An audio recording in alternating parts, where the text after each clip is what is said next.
How to add collaborators on Instagram story. Hey guys, in this tutorial we're going to see how you can easily add collaborators to your Instagram story.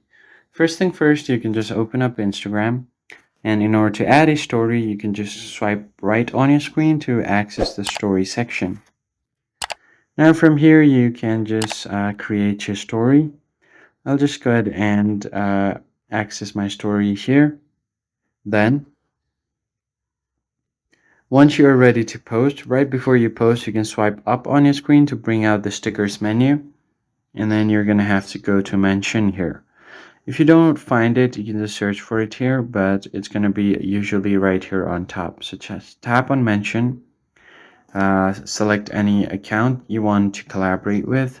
So what it does is it will make sure that the person that you're trying to collaborate with is notified, and they will be included in your content as well.